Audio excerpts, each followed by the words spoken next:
She was fabulous, fabulous young woman. It's a tremendous loss.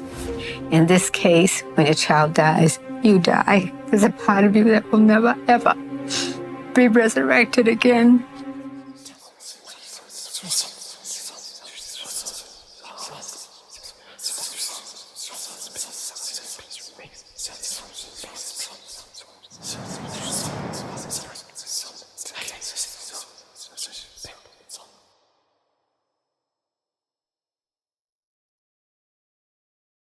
Brooklyn, one of New York City's 5 boroughs, is a dynamic tapestry of urban life, where history and modernity coexist in vibrant contrast.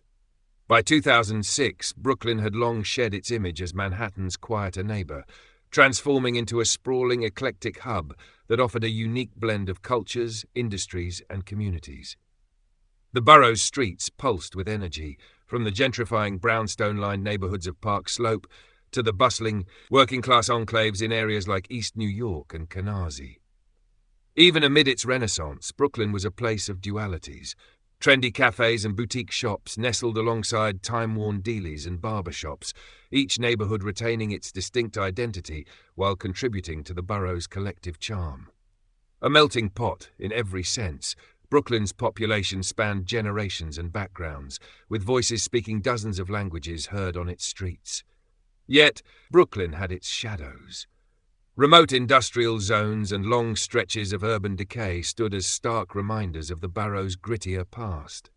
In areas like the East New York precinct, crime and economic disparity remained challenges, contrasting sharply with the polished vibrancy of neighborhoods like Brooklyn Heights or Williamsburg. The nightlights of Brooklyn told their own story, glowing from chic bars, family-owned diners, and 24-hour bodegas that gave life to its streets well into the early hours. But these same lights sometimes revealed the city's vulnerabilities, a complex urban environment where opportunity and risk intersected. Brooklyn's geography added to its character, bounded by the East River on one side, offering stunning views of Manhattan's skyline, and the Atlantic Ocean on the other, with the famous Coney Island boardwalk stretching toward the horizon. The borough's labyrinth of streets and alleys was both a canvas for art and culture and a backdrop for stories of hardship, resilience, and survival. On the chilly morning of February 25, 2006, a grim discovery in a secluded part of Brooklyn drew law enforcement into a case that would capture national attention. A passerby called 911 to report what appeared to be a body wrapped in a blanket in a desolate area frequented by transient individuals. Well, yes, I found a DOA. It looks like a DOA on Seaview Avenue in Fountain. That's in Brooklyn, right? Oh, yes. And I seen him wrapped up in a sheet. All right. It was a male? Do you see? I don't see it. I didn't see it. It was a body? It looked like a body wrapped in a sheet, yes. All right. You want to leave your name and number, sir? No, I'd rather leave your name and number, so I don't want to get involved. All right, sure. Detective Christopher DeBernardo of the NYPD's 75th Precinct responded swiftly, arriving to find the lifeless body of a young woman. "I do remember checking for a pulse," DeBernardo later recounted. The body was definitely ice cold. The victim was soon identified as 24-year-old Imette St. Guillen, a graduate student with a bright future. Born and raised in Boston, St. Guillen had graduated from George Washington University with honors before moving to New York City to pursue a master's degree in criminology at John Jay College. Known for her intellect, charm, and ambition, she was deeply loved by friends and family.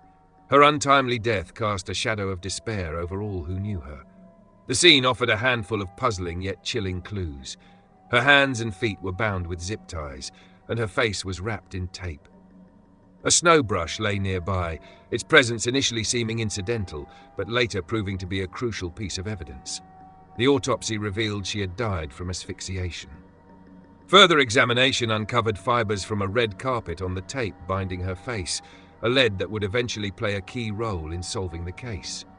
Detectives immediately began retracing St. Guillen's final hours. Tonight, the sad irony. New York's top detectives are furiously investigating her murder as they search for a killer on the loose. The night before her body was found, she had gone out with friends in Soho to celebrate her upcoming birthday. The group visited several bars, laughing and chatting in high spirits. As the evening wore on, Her companions decided to call it a night, but St. Guillen opted to stay out alone, a choice that would later raise troubling questions. "You've got a victim who was drinking heavily and alone," noted Robert K. Boyce, former NYPD chief of detectives. "It seems very likely someone noticed this and took advantage." St. Guillen's last confirmed location was Pioneer Bar, where witnesses recalled a bartender attempting to engage her in conversation. She reportedly rebuffed his advances, and he left shortly after. Detectives interviewed the bartender extensively and ultimately cleared him of any involvement. They also questioned St. Guillen's ex-boyfriend, scrutinizing his whereabouts through phone records and interviews before ruling him out as a suspect. Detectives expanded their investigation, searching for patterns in recent cases. One incident stood out. Less than 2 weeks earlier, a woman had been assaulted by an unofficial cab driver in the same general area. She provided a detailed description of her assailant, which led to the creation of a composite sketch. The sketch was circulated widely, and within days, a man resembling the image turned himself in. The man admitted to the earlier assault, but denied any connection to St. Guillen's death. His alibi, that he was in New Jersey at the time of the murder, was verified through phone records and corroborated by witnesses. Despite this dead end, the investigation took a significant turn when detectives examined St. Guillen's financial records. Her debit card showed a transaction at the Falls, a bar near Pioneer. This lead prompted a fresh round of interviews with the bar's staff, including manager Danny Dorian. Dorian initially claimed he had no recollection of seeing St. Guillen that night, but later admitted she had stayed past closing time. He instructed the bar's bouncer, Daryl Littlejohn, to escort her out. Littlejohn, a parolee with a criminal history, was questioned by investigators. At first, he claimed not to recognize St. Guillen from the photo shown to him, a statement that quickly raised suspicions when Dorian revealed that Littlejohn had interacted directly with her. Upon further questioning, Littlejohn changed his story, admitting that he walked her out of the bar but insisted they parted ways shortly after. Detectives turned to forensic evidence to solidify their case. Littlejohn's cell phone records placed him near the remote Brooklyn location where St. Guillen's body had been found.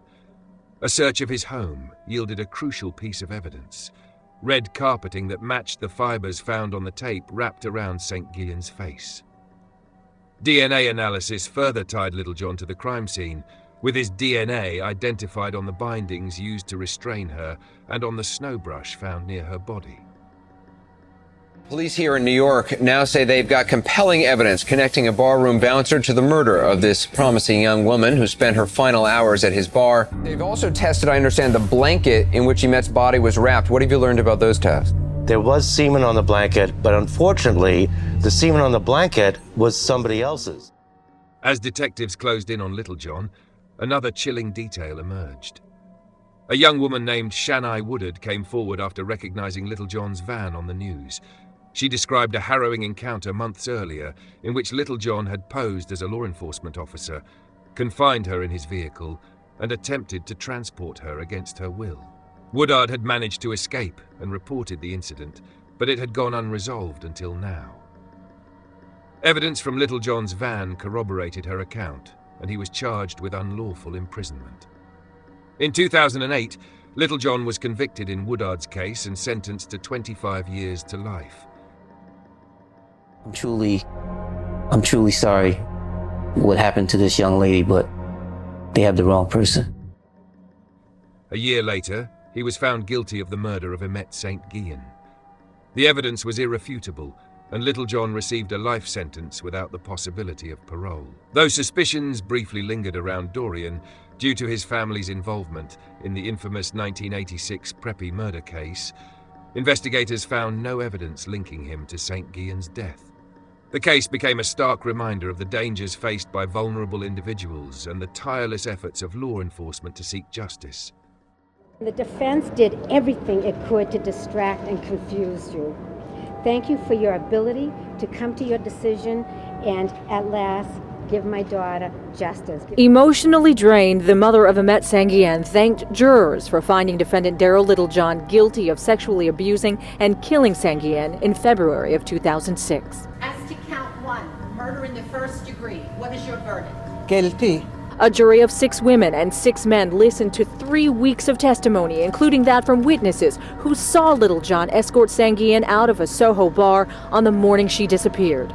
Prosecutors also presented forensic evidence, including Little John's blood found on plastic ties used to tie up St. Guillen, and cell phone records that placed Little John at the site where St. Guillen's body was discovered, at the time when police believe her body was dumped.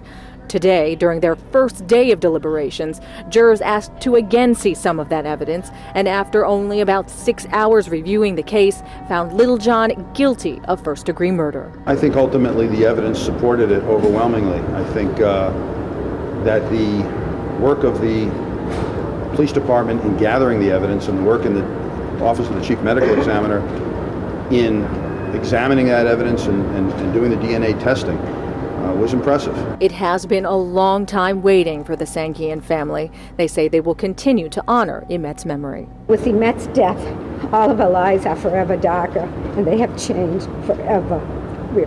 A little piece of us have all died with her.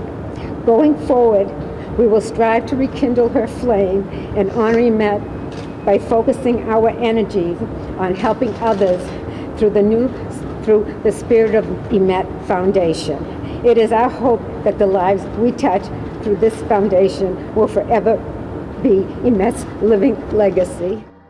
Imette St. Guillen's story left an indelible mark on New York City.